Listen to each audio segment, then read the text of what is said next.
mais dafa ne woon na ñëpp toog seen kër ñi gis yow tam sa déplacement lu tax loolu. waaw loolu sympathisant am lay waxal ak ay militant am man du ma militant Pastef man du ma sympathisant Pastef man allié Ousmane Sonko la ak waa Pastef donc fu Ousmane Sonko nekk ci xat-xat damay taxaw te su ma baat ci kaw ku laal Ousmane Sonko laal nga ñu parce que lu ñu namm ci Ousmane Sonko ñun xam nañ ko te moom la ñuy xeex mooy 3e mandat bu ñu teree Sénégal waaw. est-ce que da nga fas yéene ànd ak moom ba biir palais de justice. dañuy ànd ak moom mais parce que tout de même li démocratie la république la nous avons le droit de circuler librement. je pense que kenn wootewul xuloo kenn wootewul xeex lu ñu woote mooy mobilisation ginnaaw jëmm Ousmane Sonko mobilisation ngir démocratie ak ngir ëllëgu démocratie parce que lu ñuy woote Sénégal mënatul continuer di bëgg a woote yebel ak nooteel ku am lu mu namm ci ëllëgu Sénégal ñu fexel la ba doo bokk loolu wax dëgg yàlla dafa doon a dak Sénégal. mais est-ce que di nga mën a yegg parce que accès bi déjà gis nañ ne gars yi aay nañ la pour nga avancer.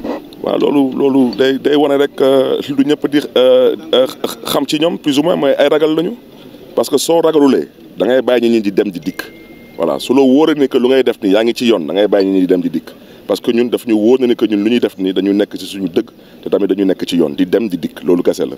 ñu ngi gërëm ñëpp di sant ñëpp. le maire de Dakar lan mooy message bi à l'endroit de tous les Sénégalais. mais à l'endroit de tous les Sénégalais mooy résister est un devoir. Et au besoin, les Sénégalais devront savoir qu'ils ont le droit de défendre la démocratie. Parce que Berki Demba, Karim Wade la woon Demba Khalifa Sall la woon tey ñu ne day nekk Ousmane Sonko ñoo lank ñoo bañ maintenant nag lu ko Macky Sall lu ko mbir bi jaral laa wax lu ko mbir bi mënti jaral na ko askanu Sénégal déggee noonu particulièrement la jeunesse. dama ne jamono ñuy toll nii ragal ci yëpp yàlla la te ku wax feeñ tout le monde sait ce qu'il a à faire au cas où c'est tout. Merci. pour un procès boo xam ne nii. tey jii am na jeunes yoo xam ne dañuy dem je pense que war nañoo mën a am benn mesure de sécurité wala benn préparation boo xam ne adéquat la pour ñi nga xam ne tey dañoo war a dem liggéey ñu couvrir leen sécuriser leen ñu dem seen lieu de travail parce que franchement am na ñoo xam ne lii concerné wu leen comme mon cas ça ne me concerne même pas du tout lu ñu naan tombé moo waral ay gaaf je voulais passer on m'a interdit de passer. ñaata rotation nga def. j'ai fait 2 rotations. Je suis allé de là en plus j'ai fait de là. ñaari côté yi dañ maa bloqué la seule chose que je pouvais faire c'est de demander à leur chef si njëkk ak teraanga de me laisser passer parce que moi je fais autre chose que d'aller dans mon lieu de travail franchement awma beneen initiative gis ngeen ma nii je suis super clean est-ce que niru naa leen koo xam ne tey jii dafa ñëw par curiosité wala par kii nii je vais dans mon lieu de travail Brioche Dorée laay liggéey mais ils peuvent m'accompagner parce que ça fait combien de mètres Brioche Dorée baa ngi nii derrière moi mënoon nañ ma accompagner il m'appelle xam naa ko bu baax il ne voulait pas se déplacer parce que bu ñëwee mën na indi leneen il m'a dit de me calmer peut-être affaire yi bu passé ils vont trouver une solution je vais passer mais ce que je déplore mooy am na yenn yoo xam ne Ousmane Sonko wala keneen ak keneen bu amee problème ñun ça ne nous concerne pas franchement ça ne nous concerne pas te dispositif sécuritaire bi ñu jël nii on va dire que Ousmane Sonko tey jii ku ñëwoon Sénégal danaan kii xanaa criminel mooy dem wuyu ji police parce que ñi ngi aaye ñoo xam ne seen yoon newu ci franchement day mel ni Ousmane Sonko c'est un criminel boo xam ne dañ koy jël di ko yóbbu. maanaam yow la fekk demoo wu liggéey nii kon amul conséquence ci sa wàllu. bien sûr que y aura des conséquences. pour commencer. je suis arrivé en retard. retard rek am na ñoo xam ne duñ ko tolérer ci liggéey. et de 2 mon relève a passé la nuit. à veiller donc dama ko waroon teel a relever ci yoon. donc kan moo ñàkk a nekk ci yoon. donc bien sûr que y aura des sanctions qui vont se peser sur moi. comprendre nga. dañ ma ko teg le gars il a commencé à hausser le ton l'autre agent il a haussé le ton en me disant que boobu ba léegi yow yaa ngi nekk fii ñuy wax ci njëkk ak teraanga mais c'est pas ça le rôle de la police le rôle de la police c'est d'encadrer la société de leur mettre dans de bonnes conditions la sécurité en tant que telle donc il devait me dire que voilà situation bi nii la demee déjà léegi parce que man je ne suis pas agressif dama ñëw ñaan leen ne la je vais dans mon lieu de travail s'il vous plaît vous pouvez même envoyer un agent m'accompagner su fekkee li may wax amul ngeen jàpp ma yóbbu wala ngeen xam ne li may wax ni amul dama ñëw pour naka sudul noonu mais là à 0 mètre la Brioche Dorée est là à 0 mètre benn agent accompagné la lan la ñu la wax exactement. ça leur paraît égal seen yoon ne aussi l'essentiel en est que fii kenn du jàll au nom de quoi. jërëjëf. au nom de quoi kenn du jàll kenn du dem sa liggéeyukaay. ok merci beaucoup. rappelé ñu tur bi. Khadim Gueye.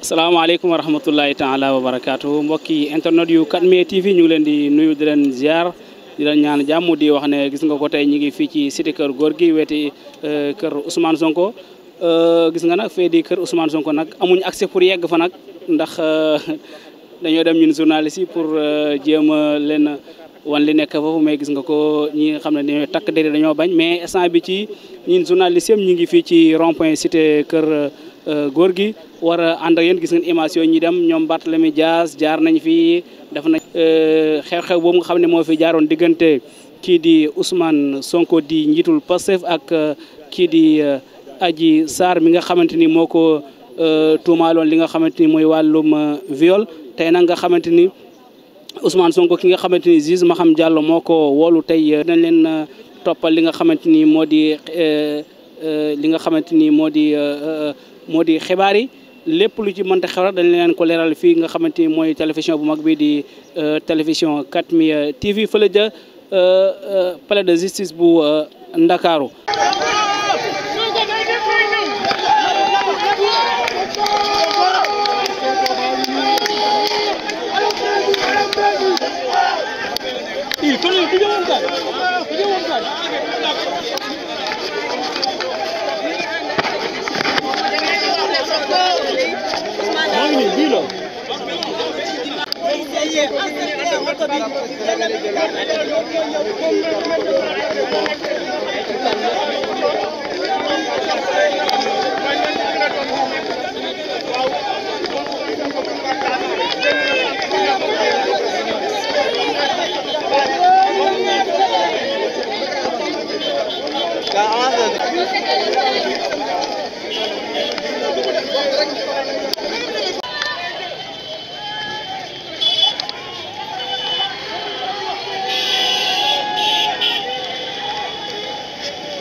waaw jërë ngeen jëf mbokki internet yu 4 TV comme ni ñu leen ko waxee woon rek gis nga ko jógee nañ fële nga xam ne mooy rond point cité kër góor gi wati kër Ousmane Sonko ni ñu leen ko waxee woon ñi dellu toppaatal leen Ousmane Sonko gannaaw bu mu génnee ba palais de justice jamono ji may addu ngeen di teewlu ñu ngi fii ci palais de justice ki nga xamante ne mooy juge Maham Diallo war a déglu ki nga xamante ne mooy njiitu Pastef di Ousmane Sonko ci li nga xamante ne ca jamono yële ca gannaaw ca mois de mars ba la ñuy passé mars 2021 ki nga xam ne moo di Adji Sarr tuumaaloon ko li nga xamante ni moo di ab viol léegi nag tey ñu ngi nii nag ci palais de justice war a déglu ki nga xamante ni mooy Ousmane Sonko mbokk yi bu ko defee kon xam naa ñu bàyyi leen ba ci kanam ñu fexe ànd ak yéen ci li nga xamante ni mooy woolu gi nga xamante ni juge Maham Diallo woolu na ko kii di njiitul Pastef di Ousmane Sonko.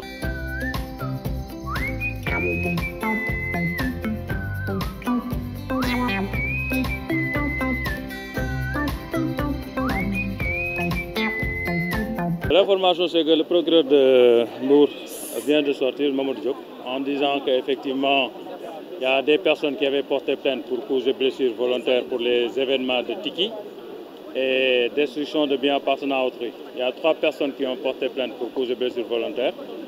Et ces 3 personnes, il y en avait une qui avait un certificat médical de plus de 21 jours, une autre personne qui avait un certificat médical de 45 jours.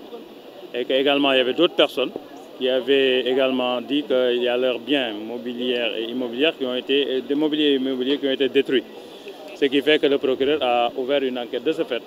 Et il dit que les 3 personnes qui ont été arrêtées ici ont été clairement identifiées par les personnes qui ont porté plainte. Ils ont été acheminés à Hambourg. Il y a un pool d'avocats qui se rend aujourd'hui à Hambourg, tout de suite à Hambourg, qui va les accompagner. Ce que nous déplorons, c'est pratiquement la séquestration, de l'enlèvement, parce que c'est dans le ressort du tribunal, dans le ressort de ce procureur-là. Je ne vois pas pourquoi les gendarmes vont venir les arrêter ici, alors qu'on aurait dû tout simplement leur délaisser une convocation. Bon, voilà le problème. Et aujourd'hui également, en sortant d'ici, on a proposé à Ousmane Sonko, comme sa garde n'est pas là, que la gendarmerie l'accompagne. On a dit non, vous nous avez enlevé la garde, on ne voit pas pourquoi on va coopérer avec vous. Il a refusé de coopérer. Finalement, ces gardes du corps, ces 3 gardes du corps sont acheminés à Hambourg. Et ils sont auditionnés là-bas par le procureur. Alors, après la suite, qu'est-ce que le doyen a dit par rapport à la suite de ce dossier? Non, le doyen va poursuivre l'instruction. Certainement, c'est le capitaine Touré qui va suivre après. On va entendre toutes les personnes. Et Ousmane Sonko également a demandé que tous ceux qui ont touché au complot soient entendus également. Il a exigé, il a donné des noms. Et le doyen a décidé donc de poursuivre l'instruction. L'instruction va être poursuivie. Voilà. Si c'est bon, on passe au Wolof. Ousmane Sonko, il est rentré chez lui. Voilà, maître Wolof. Oui. On avait parlé d'un éventuel mandat de dépôt. Vous êtes soulagé que... Non, il ne pouvait pas avoir de mandat de dépôt. Ousmane Sonko, il était convoqué pour répondre des délits, des crimes de viol et du délit de possession d'armes. Donc, le contrôle judiciaire, la loi est très claire. Vous êtes sous contrôle judiciaire. On ne peut lever le contrôle judiciaire que lorsque vous n'avez pas respecté les conditions du contrôle judiciaire. Lui, en ce qui le concerne, le respect des conditions judiciaires, c'était les conditions du contrôle judiciaire, c'était de ne pas sortir du territoire national sans l'autorisation du doyen, de ne pas faire de déclaration ayant rapport avec le dossier, avec l'instruction autant pour moi, et également de venir émarger. Donc il a respecté tout ça. On était certain qu'on ne pouvait pas le mettre sous mandat de dépôt. C'était de la manipulation, hein. C'est ça. Ils voulaient faire réagir les Sénégalais, c'est pour ça qu'ils ont fait courir ce bruit. Mais ils savaient parfaitement bien que Ousmane Sonko ne pouvait pas être mis en détention. Donc nous sommes venus ici confiants, comme il l'a dit ce matin, je vais rentrer chez moi, parce qu'on le savait, du point de vue juridique, on pouvait... Jusqu'à présent, non. Aujourd'hui, on est plus que confiants. On sait que ce dossier ne peut aboutir à rien. Ça, on le sait. On sait que ce dossier, même si on le renvoie en procès, ce serait le procès de la honte. Parce qu'on va révéler des choses qui sont dans le procès verbal. Aujourd'hui, si on les révèle des choses très nues, je ne crois même pas que ce soit dans l'intérêt de Adji Sarr. Donc vous direz que le bilan d'aujourd'hui est positif? Très positif. On a été vraiment bien entendu par le doyen qui a été très patient, qui nous a entendus, qui nous a laissé parler. Il s'est exprimé largement, il a donné toutes les raisons et toutes les explications nécessaires et même il a donné des preuves. D'accord. Alors, quelles sont les suites possibles? Pardon, dernière question. Quelles sont les suites possibles maintenant? Vous attendez un procès? Non, nous attendons, du point de vue du juridique, on s'attend plutôt à un non-lieu. Sérieusement, on ne s'attend pas à un procès, on s'attend à un non-lieu. En droit, si vraiment on respecte les textes, on s'attend à un non-lieu. Et je sais qu'on aura ce non-lieu parce que quand même, quoi qu'on dise, il n'y a rien dans ce dossier. Un dossier de viol où il n'y a pas un certificat médical, un dossier de viol où le médecin dit, où le certificat médical du médecin dit qu'effectivement dans les 48 heures il n'y a pas eu de rapport. Donc là on ne peut pas, et que le médecin dit également que la personne qui se prétend victime de viol a perdu son hymen depuis longtemps et elle nous parle d'une virginité qui aurait été perdue au mois de décembre. Parce qu'entre le mois de décembre et le mois de février, les faits se sont passés selon elle dans cette séquence de temps. Donc, il n'y a rien dans le dossier, absolument rien. Et tous les témoignages sont défavorables à cette dame. Et en plus, il y a ces contradictions qui sont énormes, énormes. Vous ne pouvez même pas comprendre. Bon, on ne peut pas parler de dossier, mais il y a des contradictions qui sont énormes de la dame. Rien que ces contradictions bouclent le dossier. D'accord. Maître Youssoupha Camara, bokk na si ñuy layal Ousmane Sonko fii ak daanaka mat na ñaari waxtu mu nekkoon si kanamu attekat bi lan lañ mën a jàpp ginnaaw ba ngeen si génnee. waaw benn bi si génnee dañ si génn ak xel bu dal. dañuy bëggoon am nañ ko mooy ñu dégluñu. te bu ñu dégloo ñu wax indi ay firnde ak ay preuve ay firnde nañu dox de waxuma la ay wax rek de dañuy indi ay preuve teg ko ci kaw table bi ni juge bi lii mooy complot bi lii du viol ñu démontrer ko ba mu leer donc léegi ñun am nañu xel bu dal bañ fi ñëwee xamoon na ni aussi bu ñu ñëwee dañuy dem ñibbi ko xamoon nañ ko parce que nit ñi ñoo doon wax wooy bu ñu ñëwee dañuy mettre sous mandat mais ñi ko doon wax dañu doon manipuler opinion bi xamuñu ni woon ni condition du contrôle judiciaire dañ ko respecté ba mu mat sëkk donc mënuñu ñu mettre sous mandat ñun ay avocat nañu ay juriste nañu du ñu nekk di épancher aussi télé ak si rajo yi pour manipuler opinion bi génnloo booy fii sax ay xeer te jaru ko quoi. lan nga si gis ginnaaw ba ngeen leen bañ leen dégloo ba noppi non lieu nga wax. non ba li ma si gis mooy non lieu parce que dossier bi nga xam ni ñoo ngi wax waxu viol moom certificat médical moo koy attesté certificat médical leer na le médecin bi nee na si 48 heures yooyu mu wax dañ ko violé amul si rapport de 1 de 2 moom si boppam def na ay contradiction yu dul jeex si biir dossier bi ragal naa ni dossier bu ñu ko indi woon fii audience maître Tall mosoon na ko wax ni yooxu dana jubee fu ñu ko foogawul mais je crois que du sax si intérêt Adji Sarr ñu indi dossier bi di révéler yenn yi parce que instruction la moo tax mu baax quoi xam nga loolu tax instruction baax dana la sàng sutura mais bu ñu ñëwee à l'audience on sera obligé de tout déballer il y a de ces contradictions il y a de ces choses yi nga xam ne daf ko wax mais c'est des choses nues crues kooku doomu aadama boo ko déggee sax du ko bekk voilà. ay avocat am fekk na jamono jooju moom ay garde corps am ñu teg leen loxo si lu ni mel lan nga ñu si indi si leer. non garde corps yi procureur bu Mbour nee na moo wax nañ leen teg loxo parce que si histoire ci kii dafa am ñu porte plainte ni leen gaañ dañoo am 21 jours ak 45 jours ñetti nit la ak ñi nga xam nee nañu seen ay alal dañ ko yàq nee na ñooñu identifié nañu ñetti garde corps yi mais li ñuy déploré mooy li tax ñu ñëw ba fii di leen arrêté si palais bi. c'est-à-dire palais bi normalement si juridiction procureur bi nekk fii la waroon nekk moo la waroon jaar sax pour ñu arrêté leen mais ñëw indi ay gendarme ñu jëlee arrêté leen kidnapping la quoi loolu normal parce que ay nit yi nga xam ni régulièrement domiciliés rien dara tax warul ñu jël leen jox leen convocation ñu dem répondre alors maître fii jàpp leen c'était pour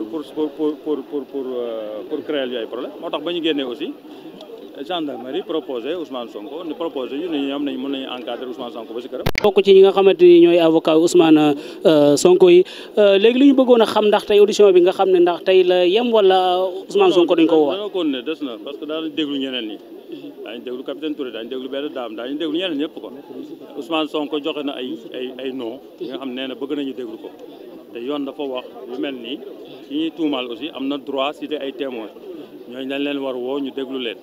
donc enquête bi demagul bay jeex. mais lu leer ba leer mooy enquête bi moom amuñu lu ñu siy tiit ñun. ndax juge Maham Diallo ndax joxaan na leen benn jour boo xam ne ci la war a woo Ousmane Sonko wala. jour parce que ñun lu ñuy xaar léegi bu ñu convoqué rek xanaa confrontation lay nekk mais mënutul nekk ñu kii parce que ñun bu Ousmane Sonko teewee nañuy teew donc ba xam day ko ne instruction mais je crois que le capitaine Touré moom moo si war toog pour ku ñu war déglu je crois que loolu daal information moom am naa ko. d'accord waaw merci. merci beaucoup. Youssoufa Camara.